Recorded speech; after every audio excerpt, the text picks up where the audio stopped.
Sally up, and bring Sally down.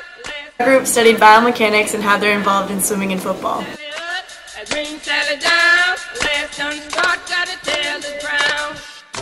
Biomechanics is the study of the action of external and internal forces of the living body.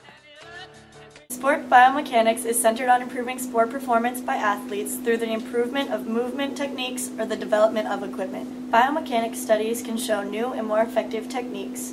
For example, old place kicking was done straight on until it was later discovered that kicking the football at an angle with the instep of your foot gave the football more power. As for equipment, better helmets have also been made to reduce the force impact. Swimming equipment has also improved because of biomechanical studies.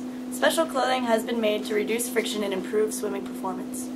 The goal of competitive swimming is to swim the race distance as fast as possible, which depends on a swimmer's ability to maximize propulsion and minimize resistance. Propulsion is generated by the combination of upper and lower limb and trunk movements, which are dependent on the swimmer's technique, but also on his or her ability to supply energy. The first phase is the block phase, in which sprint swimmers need to rotate backwards to bring themselves upright, whereas longer distance swimmers focus on the distance covered while in the air, as well as their entry position. Two distinct actions must be optimized in the block phase.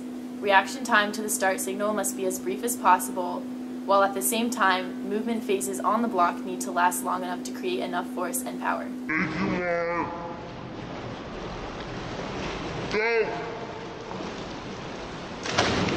The second phase is the flight and entry phase.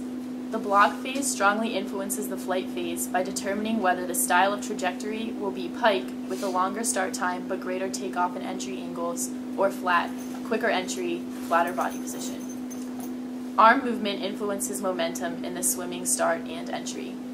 A pike or flat start can be achieved by starting with the backward arm swing to create more angular momentum.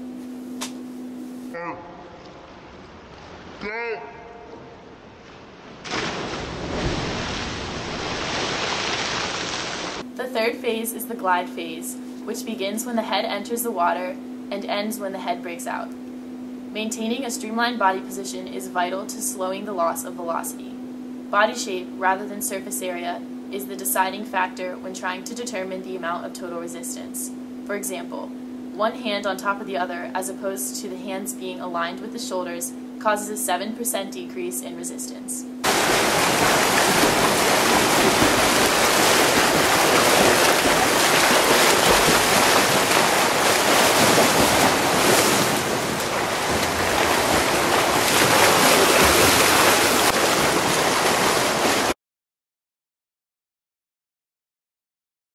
Momentum is a very important tool used by football players. Momentum is a vector describing a quantity of motion. It is measured by kinetic energy, which is equal to half of mass times velocity squared. So, to increase momentum, a player must increase his mass or his velocity. In this first example, the tackler has a greater mass and velocity than the ball carrier. This makes his attempt to tackle very successful. In this example, the ball carrier and the tackler have a relatively similar mass. Let's see what happens. Even though the mass was similar, Chris wins the battle because he had a greater amount of velocity than the tackler.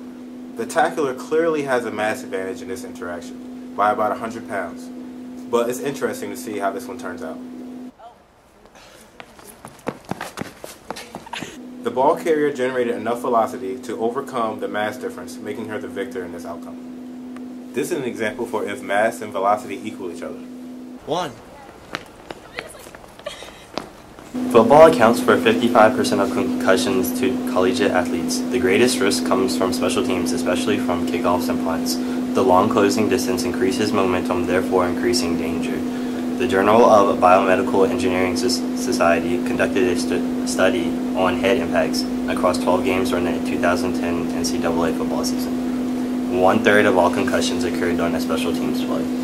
Athletes are thought to reduce acceleration of the head following an impact by contracting their cervical musculature, which consists of muscles in the neck. This decreases risk of head and neck injuries.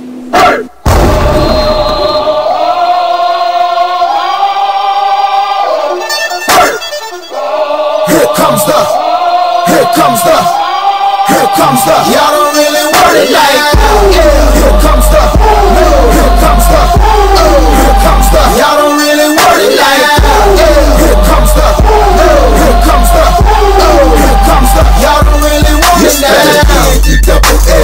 I said so, I keep big bills up in my heart on the dirty like blood, so ain't got no twist in my head, but I'm still dreadful, and I got plenty of bread, so I go to bed full. I'm in it to win it, I'm all in. I might call you my cousin.